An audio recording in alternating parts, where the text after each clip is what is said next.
Hi everybody. We're joined today by another YouTuber. It's Akil Alleyne. Is that how you pronounce your name? Akil Alleyne. Alleyne. Sorry, I don't remember from that. I've watched your channel probably on and off since probably since before the election of 2016, and you now call it the rational libertarian. I saw. Um, are you both a civil libertarian and an economic libertarian?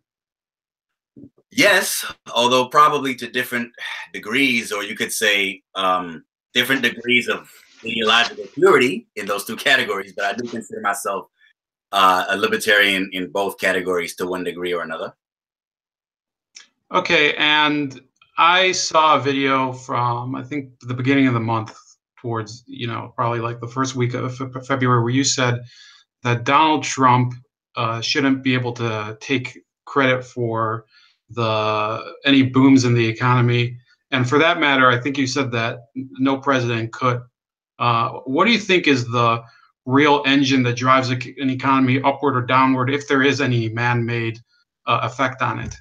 Well, first, let me just correct you very quickly there. My point was that not that no president can take credit for the state of the economy ever, right? My point was that, as you may remember, the title of that video was "The Economy is No Thanks to Trump," several exclamation marks. Um, and so what I was getting at in that video was the present state of the U.S. economy cannot be attributed, for better or worse, to Trump's policies as of yet. It's still too early, and it makes no sense at all. I think it's highly disingenuous and dishonest for Trump and his supporters to give him all the credit for trends we've actually been seeing in the economy that have been persisting throughout this whole decade so far. So that's not to say that no president ever deserves the credit for good economic times or the blame for bad economic times. But, starting with the bedrock principle of just general analysis, which is that correlation does not equal causation, I do think if you're going to show that whether it's President Trump deserving credit for the current state of the economy or any other president deserving the credit or the blame for the state of the economy at any past point in time, you've got to do more than simply say, okay, well, the economy's in good shape. This president is in office. Therefore, his policies must have something to do with it. It's nowhere near that simple. Nor is it as simple as saying that economic times are bad. This president is in office. Therefore, he must be to blame for the bad state of the economy. So, for example, this is something I also alluded to in that video. I don't necessarily give President Obama the credit for the economic growth and the gradual downward trend in the unemployment rate that we've seen since 2010 or so. It's not necessarily even thanks to him. Let's not forget, since 2010, we've seen the Republicans in charge, in the majority in the House of Representatives, and since 2014, they've been in charge of the Senate as well. In much the same vein, I don't actually blame George W. Bush for the last economic crisis, which most folks on the left do sort of reflexively. I think that was more due to a number of policies that were in place before people outside of Texas had even heard of George W. Bush. And of course, policies, you saw the economic crisis take shape in other countries as well, where you obviously can't blame their policies on George W. Bush, since he wasn't in office in Britain or Spain or any of the other countries that were hit hard by the last economic crisis. So I think that there's a lot of oversimplification overall when it comes to the general practice of determining how much if any, credit or blame a president deserves for the state of the economy at any given point in time. Now, when it comes to what generally drives an economy, I think the fundamentals of the economy have to do with things that largely transcend which political party is in power at any given point in time, particularly in a society like the United States. Why do I say that? Well, some of the economic fundamentals that I have in mind are the degree of economic freedom that exists in the country's system, how much opportunity there is for people, particularly entrepreneurs, who spot gaps in the market and opportunities for, to meet those unmet demands and so on, to dive into the market and compete fair and square to offer customers the best possible bang for their bucks. There are other factors as well. How well educated is the workforce? How fluid is the labor market? Et cetera, et cetera. Now, I'm not an economist, but I have looked into and studied to a limited extent economics since 12th grade. And, that's why I think I know just enough about it to be able to say those are some of the fundamentals of what drives a country's prosperity. And to what degree a given president deserves credit or blame for it, you have to look again at that president's policies, but you also have to look at Congress's policies. Let's not forget, and this is something that I do know a lot more about firsthand, having gone to law school and having studied US constitutional law. Congress has the power to enact legislation, and Congress has the power to set the federal budget. All the president can do in terms of, actual operative power is sign a spending bill into law or veto it. Now, the president can use his or her, so far, only his so-called bully pulpit to try to push for certain policies or oppose certain policies coming from Congress. But at the end of the day, Congress, you have to take into account the makeup of Congress and what kind of partisan dynamic and ideological dynamic prevails on Capitol Hill. That has to be taken into account as well. Part of my problem with the way people approach the question of whether a president deserves credit or blame for the state of the economy across, overall, across a number of different periods of time, is that people often want to just focus on the president. That doesn't make any sense given the system of government the United States has. And there's a lot more I could say about that because I come from Canada, which has a much more centralized, where political decision-making power is more centralized in the hands of the executive branch than in the hands of the legislature. So, the policy-making dynamic up here is very better, but I, on the whole, prefer the American system with its relative decentralization of power and its separation of powers between the executive and legislative branches. So partly for that reason, I think it's also absurd for so many people to focus on the president in particular whenever you're trying to determine which political party or who, if anyone, deserves credit for the state of the economy. It's not just about the president. What is Congress up to? That's also a question that needs to be taken into account. Right. And I think that when we're talking about that, one of the things that kind of drove me nuts during the presidential election, which seems like ages ago now, is that the media, largely, the business media, for example, they were highlighting the statements of Michael Bloomberg and others that said that Donald Trump would crash the economy. First of all, I think given your previous statements, that obviously hasn't occurred under President Trump. Maybe that's not to his credit either. But I think that when I think about what the executive branch is responsible for economically, largely it's regulatory. In some ways, they can lean on the Federal Reserve in terms of interest rates. And by lean, I mean, how much can he really affect it? They're supposedly, they are independent of the U.S. government. Totally. So, do you think any of the steps that he's taken, as far as trade or as far as regulatory restrictions, do you think they are having a positive effect on the economy? I think they'll probably have some positive effect, if only on the margins. Like I said, I think it's laughable to suggest that they are to credit for the state of the economy as of right now. If only because it's still so early in his presidency. But I wouldn't be shocked if we do see some, I guess you could call it economic stimulus. That might be maybe a too loaded a term, but for want of a better term, perhaps. I think, I wouldn't be shocked if reducing the regulatory burden at the federal level makes it easier for business, American business, to do business and, hopefully to create jobs in the process. Is that, a game-changing policy? Will it make a vast difference in, for example, the rate at which the economy grows? That remains, or whether we achieve 3% growth, which I think Trump has forecasted very optimistically so far. You mean yearly, or do you mean quarterly? I beg your pardon? Do you mean yearly 3% growth? From what I remember reading was yearly, but I could be remembering that wrongly. He's already achieved 3% growth on, I believe, the quarterly basis. So that's the question: who achieved it? Exactly. Did he? Right. And I think that when Republicans and or I don't know if you can call them just Republicans, but the Trump supporters, they talk about all the positive things he's doing. I'm a debt hawk, you could call it that. I disapprove strongly of his crazy military spending and a lot of the other, his infrastructure plan and everything. I think that people they're committed to kind of the personality of him. They're thinking by sheer force of personality, he'll drag the economy through whatever crisis goes on. But the debt crisis is like you were talking about earlier, independent of whoever's sitting at 1600s Pennsylvania Avenue. They're not going to say, oh, Marco Rubio, we'll cut him like a smaller interest rate.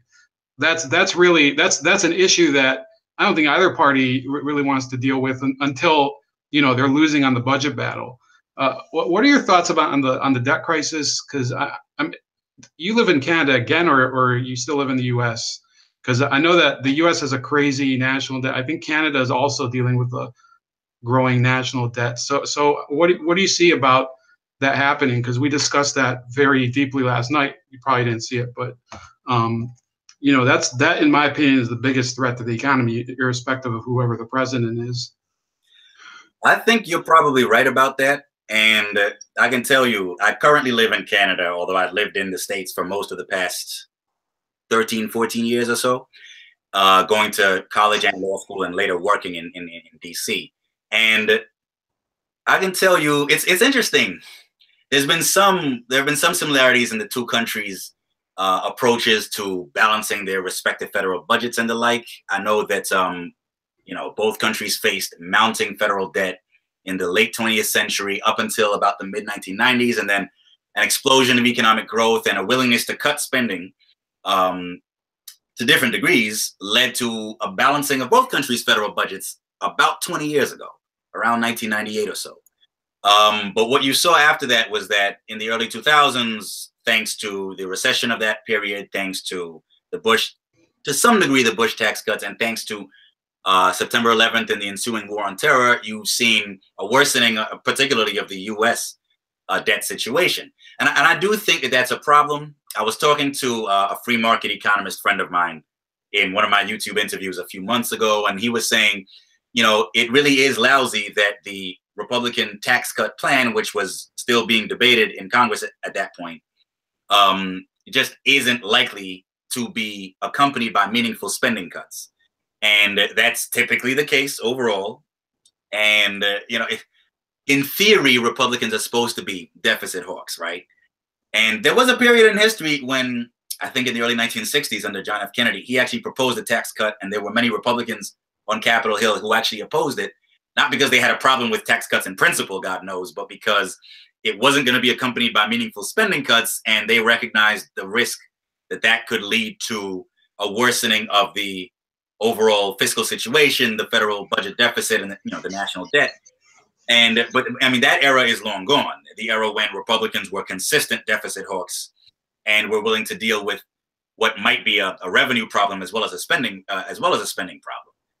Nowadays, I think my friend Adam Millsap, the economist to whom I just referred, was right when he said, in all likelihood, what it's going to take is some kind of fiscal crisis wherein most of the holders of U.S. federal debt have to slam the brakes on basically issuing any more lines of credit to Uncle Sam and stop lending Uncle Sam more money in the future until it gets its existing debt situation in order.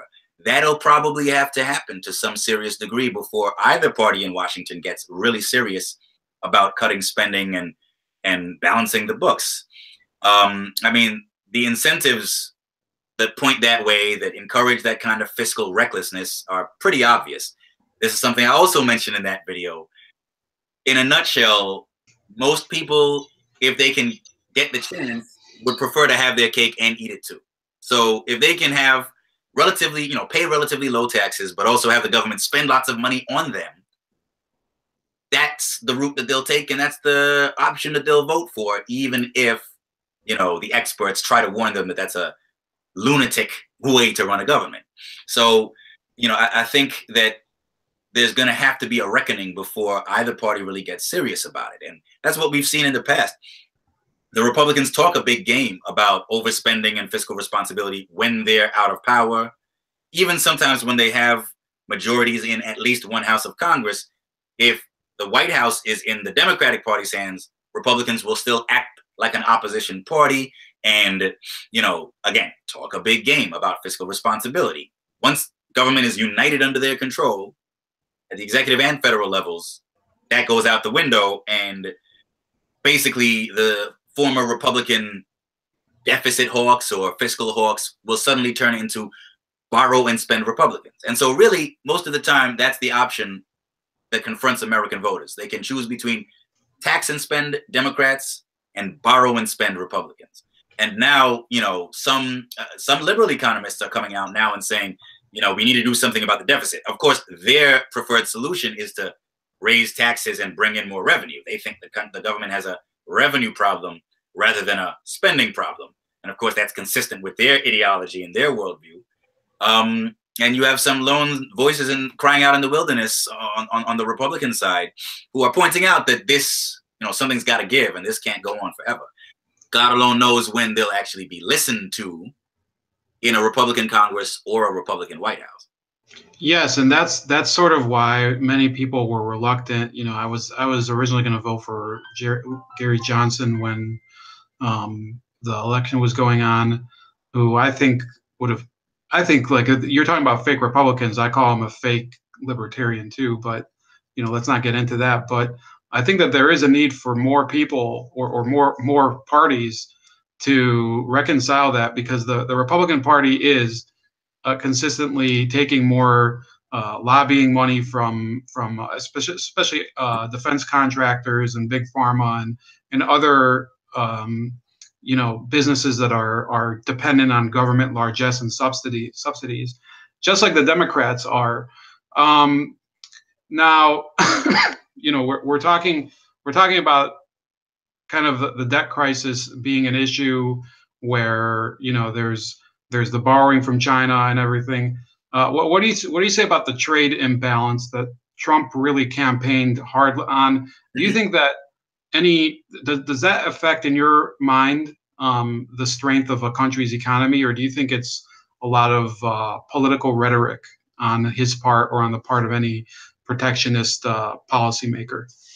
Well, I'm not a fan of economic protectionism by any stretch of the imagination. That's one area where I am sort of, on the whole, I'm a pretty heterodox libertarian. I can stomach more government intervention in society overall than probably your average libertarian can. But when it comes to protectionism versus free trade, that's an area where I tend to be more on the doctrinaire libertarian side. I have no use for economic protectionism. And, you know, again, I'm not an economist, but what little I do know about economics tells me that protectionism is generally bad news. And I mean, I have a problem with it philosophically as well. I mean, I'm a big believer in the freedom, the maximum freedom of people to do business with other people around the world as freely as possible. And I don't think politicians and bureaucrats should get in the way of that any more than they absolutely have to. And I don't think they have to get in the way of it, even as a practical matter, very much. When it comes to the trade deficit and so on, I mean, again, based on the modest reading in economics I've done over the years, that strikes me as very mercantilistic, if you know what I mean. It's sort of a throwback to the mercantilism of the 18th century. 18th century, yeah. Right. The idea being countries need to export more than we import, and it's sort of based on a very simplistic understanding of economics, and, you know, treating a whole country as if it were a household, which is a very flawed analogy in many ways. That was something I first began to learn a thing or two about the first time I took a real economics course in the 12th grade. And I remember our teacher, who I actually ran into again at my old high school about a week ago, that was one of the things he stressed hard. He said, you know, just because a country imports more than it exports, that doesn't mean that that country is not going to prosper, that its economy is not doing well, or anything of that nature. So, yeah, I mean, I think that it is mostly political rhetoric on Trump's part. I don't think, from what I know of him, I don't think he has a very sophisticated or well-informed take on economics overall. That's not to say that he knows absolutely nothing about it, but a lot of people, I think, make the mistake of assuming that because he's a businessman and a successful one at that, he must know a lot about economics. But again, to take things back to 2002 and 2003 when I was in 12th grade and took that econ course, one thing that dawned on me, because I was going to a private school where a lot of my classmates were the sons and daughters of successful business people. And I remember one of my classmates in our econ course saying, we were learning about basic microeconomics, supply and demand, and deadweight losses and things of that nature. And I remember him saying, "Man, this stuff is not even remotely similar." I mean, I've taken my classwork home and asked my dad about it, and he's a successful businessman who owns. I think he imported suits or fabric to make suits. And he said his dad didn't understand a damn thing he was studying. So it's definitely, I think it's important not to make the mistake of assuming that business people are necessarily that well versed in economics. And that's even if they have MBAs and other formal business training that usually involves at least some exposure to formal economics. Even so, the doctrines are often lost on them. And okay, so I think like I understand that there's the issue that imports might not, or a trade deficit does not necessarily indicate unhealthy economy. However, for certain parts of the country where there was under, and it's not only, he blamed Obama, but really it was President Clinton that signed NAFTA, who, that is attributed by the labor movement here as having wrecked the manufacturing core of the United States. So I think what his goal was, President Trump, I think he's making progress on that front, even though it might, like I said, the debt, in my opinion, is the key here. All the other stuff is really, I think, garnish. But in terms of attracting back manufacturing and investment, I think that to some degree, protectionism is the reality in the world, because unfortunately, Mexico, I know, because I've seen, having worked on things that get sold in Mexico, they do take a large border tax. Mexico is actually a protectionist state. Oh, sure. China as well. They the whole free trade thing over the past few decades has kind of been an illusion, and therefore I think you've seen a rise in protectionism. The free trade that many Chicago-style economists, if I'm getting that correct, are really in favor of has never really been accomplished.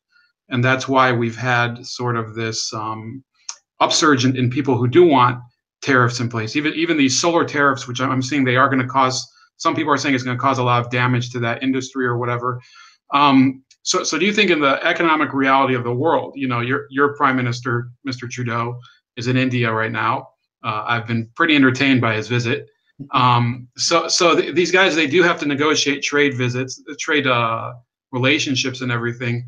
So would you say that there does have to be in realpolitik some sort of intervention by the government through tariffs or whatever? Do you think somehow you have to move past that and abolish that mode of international economic policy? Yes, I mean, as a matter of political realism, yes, and it's sort of alluded to by the title of my YouTube channel, The Realist Libertarian. I always try to combine idealism with pragmatism to some degree. And again, free trade is an area where you sort of have to make some concessions to protectionist impulses and instincts, because those are the basic instincts of most people in most countries most of the time. The idea being, we need to, try to export more than we import, or we need to keep money at home, keep jobs at home, et cetera, et cetera. Those are most people's instincts. And I think that the wave of globalization, quote unquote, that sort of began, I guess you could say some basic elements were put in place after World War II, Bretton Woods and so on, but it really started to gather steam in the 80s and 90s. And I remember in those days, there seemed to be a huge consensus, not only among, say, economists, but also among policymakers in power in most Western, most developed countries, that, free trade was the order of the day. And if you weren't with the program, you were left behind. But in reality, that was always overstated, grossly overstated. If you look at the policies that various countries implemented, particularly in certain sectors of their various economies, such as manufacturing or particularly agriculture, you'll see that most countries have always maintained some substantial apparatus of protectionism. And I think the U.S. has, a questionable track record on that front, but so does Canada. So do, I would say, if anything, when it comes to agriculture in particular, European countries and Japan probably have the worst track records, where I think I remember reading years ago that your average Japanese farmers, like 63% of their income comes from government subsidies straight up. So that's just one example off the top of my head. So I think you're right that in terms of practical politics, some degree of protectionism is probably unavoidable. And the challenge for those of us who believe in free trade as a matter of principle and, empirical benefit is just to do the best we can and to try to wring as many concessions, pro-free trade concessions, out of the body politic as we can. And that's going to change over time. I mean, the country seems to be in a more protectionist mood today than it was 20 odd years ago. So we'll see how that shifts. And there are protectionist elements in both parties, always have been.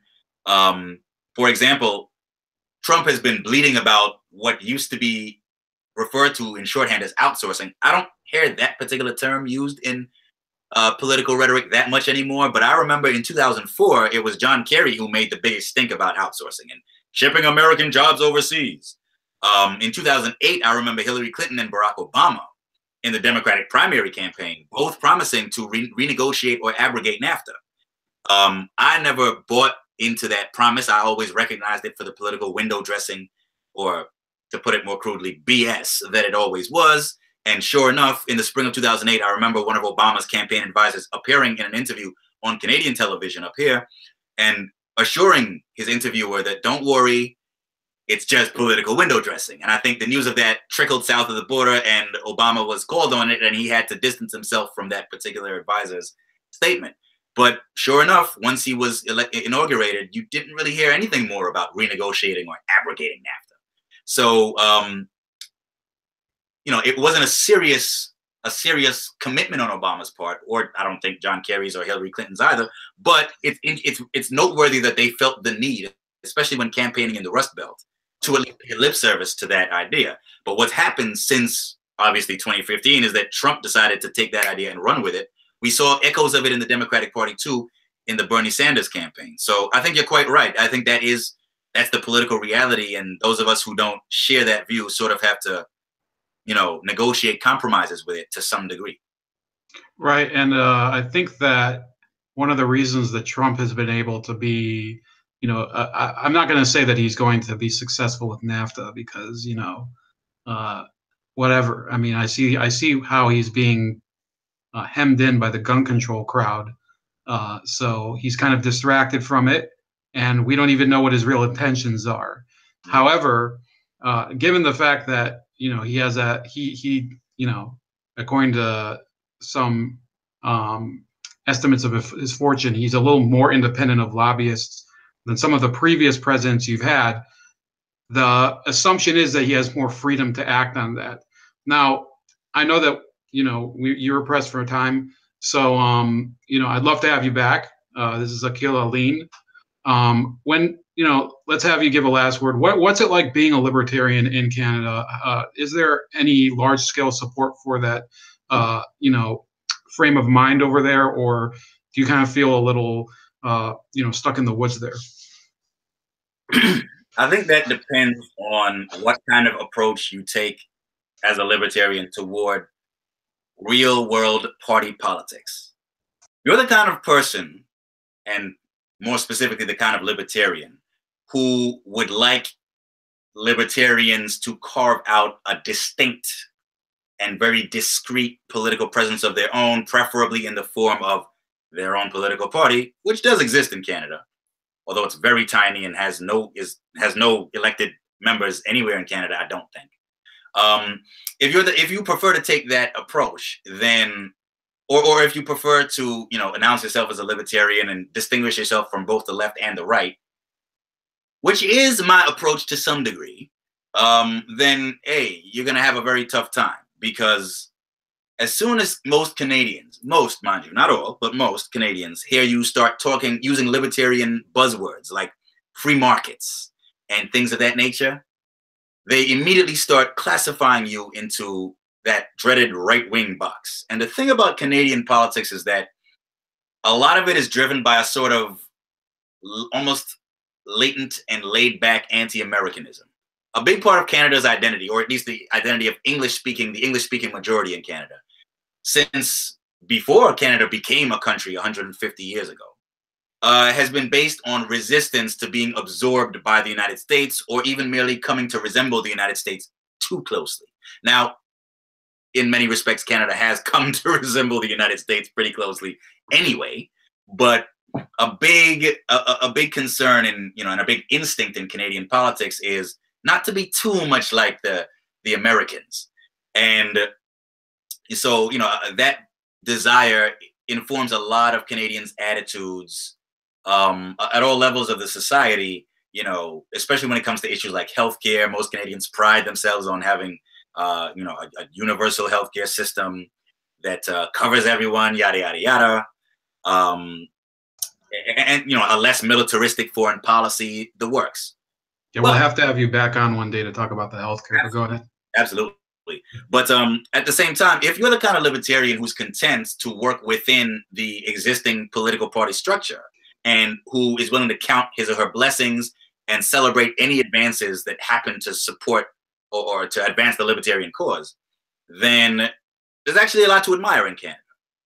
Canada has actually been rated over the years as being an even more free economy on the whole than the United States economy, believe it or not. Income taxes here tend to be higher, but I think when it comes to corporate taxes and capital gains taxes, those I think on average might be lower. There are a number of regulations, too many for me to recite off the top of my head, that are actually more permissive in Canada than they are in the United States. I think occupational licensing might be less of a problem on the whole here than it is in the US, although don't quote me on that one. You can definitely check out the indices of economic liberty put out by think tanks like Canada's Fraser Institute or the Cato Institute in the States, where I've interned in the past. And they'll lay it all out for you, right? So that's on the economic front. When it comes to social issues and foreign policy, again, Canada, I would say, has a much less draconian approach to criminal justice than the United States has. Canadians are much less punitive and sort of bloodthirsty almost when it comes to, wanting to impose severe punishments on criminals. There are Canadians who support a more punitive approach to criminal justice, but they tend to be much more in the minority up here. The war on drugs is a thing up here, but it's nowhere near as draconian or as violent as it is in the States, et cetera, et cetera. And of course, I would say when it comes to foreign policy, while Canada is not the pacifistic country that it's often portrayed to be and that Canadians themselves often mistakenly think it is, Canada actually has a very warlike tradition if you look over the span of its entire history. And the whole peacekeeping thing didn't actually start until the 50s anyway. By the same token, I would say Canada has done a better job on the whole than the US has of picking its fights, of fighting for wars that actually need to be fought, but steering clear of wars that just made no damn sense at all, from Vietnam to Iraq. So, and of getting out of wars that may have needed to be fought initially, but that needed to be wound down a lot sooner than they were, such as the war in Afghanistan. So on the whole, actually, there's a lot for libertarians to admire in Canada. It's just, it's sort of a universal thing with libertarians. We're so used to not being in power, at least in a formal sense, that if you want to praise different countries' policies, you sort of have to cherry pick them. You have to say, well, such and such a country is good on some issues, and we know that it's actually really bad on other issues, but we're just not going to focus on those necessarily. We'll count our blessings. There are some areas where the U.S. has certain advantages over Canada from a libertarian perspective, but actually there's a legitimate case. And I did an interview with a libertarian free market economist friend of mine from right here in Montreal, I think he's at University of Texas right now. Vincent Geloso, who's, I was actually out. The interview was all about how Canada is economically freer than the U.S., and he was going into some detail about it. And he was saying, yeah, I would say on the whole, Canada is probably more libertarian than the U.S. if you actually look at all of the facts and all of the public policies involved. But the thing is, a lot of American libertarians reflexively focus on economic issues, particularly certain economic issues like income taxes, right? And so, it is true that on the whole, Canadians pay a heavier income tax burden than Americans do. And I live in the province of Quebec, the French-speaking province of Canada, which has the highest taxes overall in North America, if I'm not mistaken. And so you'll often hear that. You'll hear that Canada has strict gun control and things of that nature. And so a lot of libertarians in the States will sort of reflexively say, the hell with that. Even if they admire some of Canada's other policies, having a bad or unlibertarian or statist track record when it comes to income taxes and guns, so, turns them off that they just get turned off of Canada on the whole. But if you actually look at the whole picture, the whole story, you'll find that there's a lot in Canada for libertarians to admire. But again, we just have to pick our fights and count our blessings, as we pretty much have to do with all countries. All right, there you have it. This is Akil Alleyne. I did put your channel link and the link to the video we discussed in the description for anybody who wants to check it out later. Look, I'd love to have you back again. I know that you do have a busy schedule, so I'll try to keep in touch. I am pleased, though, that you didn't sit in front of that wall where you have all the diplomas, because the only real thing I have here, I have like a Mike Piazza bobble doll, but I think I actually gave my degree to my dad, because I don't have anywhere to hang it, or I probably do now. But in any case, this is Akil. Please check out his channel, and this was a great discussion. And we didn't make it all about Trump, so there you have it. Absolutely. That's why I enjoyed it so much. Thanks a lot. I really did enjoy this, and I look forward to doing this again with you in the future. Absolutely. Thank you. My pleasure. Later. Bye-bye.